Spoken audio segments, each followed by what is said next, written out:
Hi everyone, it's Refresh, and I'm here to look at Arcane Tinmen's large board game sleeves. These are sleeves for cards measuring up to 59 by 92 millimeters, so that is what we call Euro or European size board game sleeves, and these sleeves are clear. A pack of these sleeves will cost you about $4.99, and the pack contains 100 sleeves, so that will average out to about 5 cents per sleeve, which is right in the average ballpark for sleeves of this size and thickness. As you see on the back, there is an outline here that will let you measure your card to see if it will fit in these sleeves, and the packaging says that it is for games like Dominion, Kingdom Builder, and Agricola. Let's take a look at what's inside.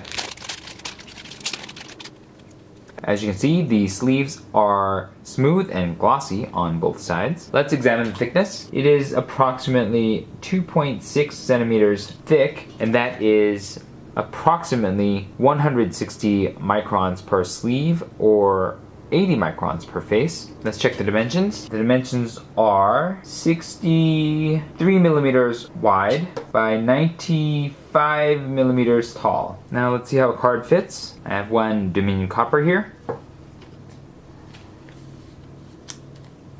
Looks like it fits fine. There's a little bit of extra space at the top between the opening of the sleeve and the top edge of the card. Otherwise, the fit around the sides is not with any extreme amount of play. Alright, now let's make sure we actually have 100 sleeves, so I'm gonna count.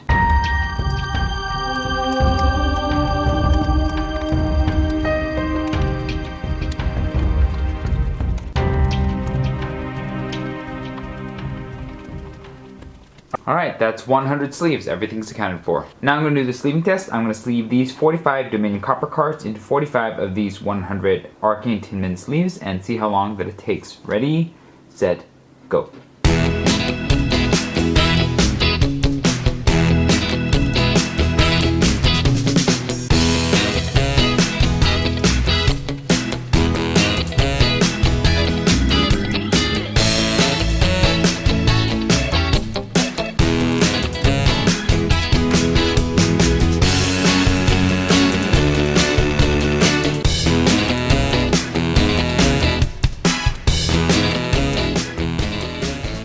Okay, that took 2 minutes and 5 seconds to sleeve these 45 Dominion Coppers, and that is the modest speed of 2.78 seconds per sleeve, which is somewhere in the middle of the pack. Now that the cards are sleeved, let's take a look at their consistency and uniformity. Out of the package, it seems like the widths are fairly consistent, as well as the heights, so I don't really have any concerns about their uniformity. In terms of how they look outside of the package, there is a little bit of warping that you can see on the surface of these sleeves.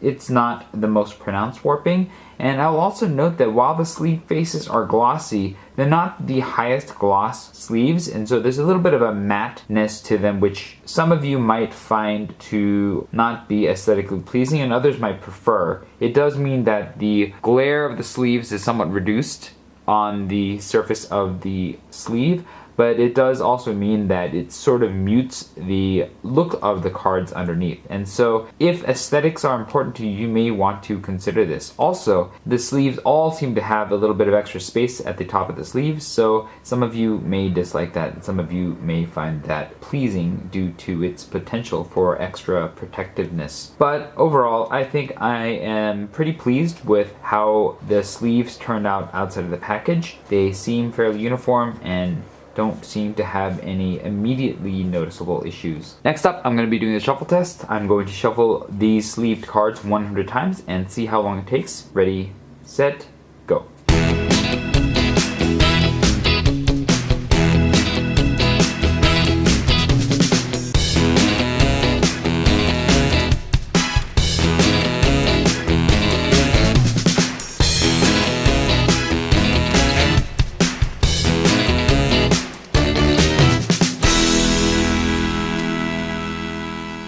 Alright, It took me 1 minute and 44 seconds to shuffle these cards 100 times. And this is the super speedy speed of 1.04 seconds per sleeve. That is the fastest shuffle that I have had for sleeves of this size. So that's quite impressive.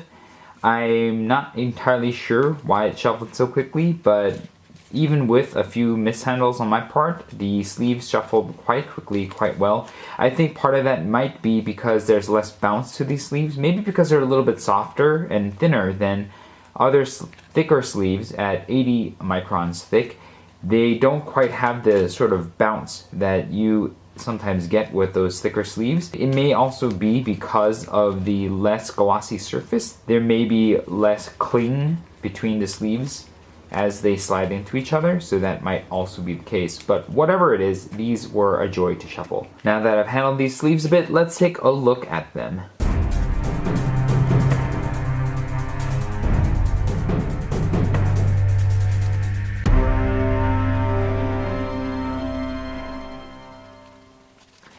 I would say that the sleeves handled the shuffling process pretty well. There doesn't seem to be any major damage or dents that have occurred to the sleeves. Some of the bottom corners of the sleeve seem just a tiny bit bent. Other than that, I don't see any major wear in terms of scuffing or denting or anything like that. So I feel like the sleeves held up pretty well. Now for the shake test. So I've placed these sleeve Dominion carpers in a deck, and I'm going to shake the table they're on for about 2 seconds to see if the deck falls. Ready, set, go.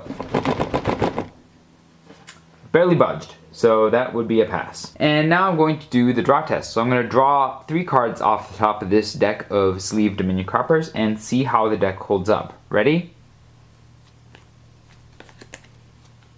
No problem. There is a little bit of a mild accordion effect, as you can see here from this deck, but it doesn't seem to be a problem in terms of the sleeves clinging to each other or in terms of the deck being unstable. So looks like a straight pass. Overall, I would say that I am pretty impressed with these sleeves. I think that they're an interesting alternative to the other kinds of sleeves that are out there right now. Because of their relative thinness, they feel a little bit somewhere between a soft sleeve and a regular rigid 100 micron thick sleeve, and I think that's partially because the feel of the sleeves is a little bit thinner and softer, even though they're twice as thick as a regular soft sleeve.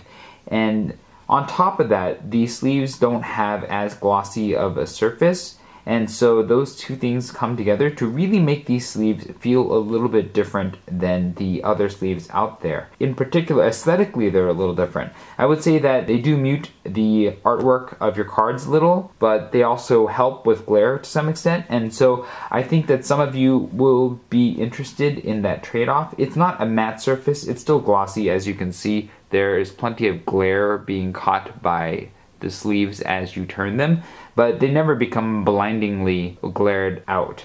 And so that is an interesting element of these particular sleeves. The other thing that you might notice about these sleeves is that, like Fantasy Flight sleeves, they have a noticeable top edge of the sleeve when your cards are in them. And so some of you will not appreciate that aspect of your sleeves, and others may like that because it does mean that there's more space between the opening of the sleeve and the top edge of the card, and potentially more protection. The sleeves also have a little bit of warping that you can still see as you handle the sleeves, and it's fairly slight, and so it's not the worst thing in the world, but some of you may be bothered by that as well. But I think that because the sleeves seem to handle pretty well, they are average sleeving speed and very quick to shuffle, and so that's really nice. So if you're looking for a good sleeve, then these are a great choice. They aren't the cheapest choice, they're right in the middle of the pack in terms of their price, but because of the less glossy surface and the general usability of these sleeves, I think that they are an interesting contender for those of you looking for a different option from your average card sleeve for European size cards. In terms of comparison to all of the other options for sleeves, I wouldn't say that this is the best value option or the best quality option. I think it is just a unique option because it is of a different grade of sleeve, as well as the less glossy surface of the sleeve. And so it is an alternative to the other sleeves that are out there. If this video was helpful to you, hit the like button for me. I have surveys in the description box below that you can click on and contribute to if you have some experience with these kinds of sleeves. Subscribe if you'd like to see more such videos, and thanks for watching. This was Refresh, and I will see you next time.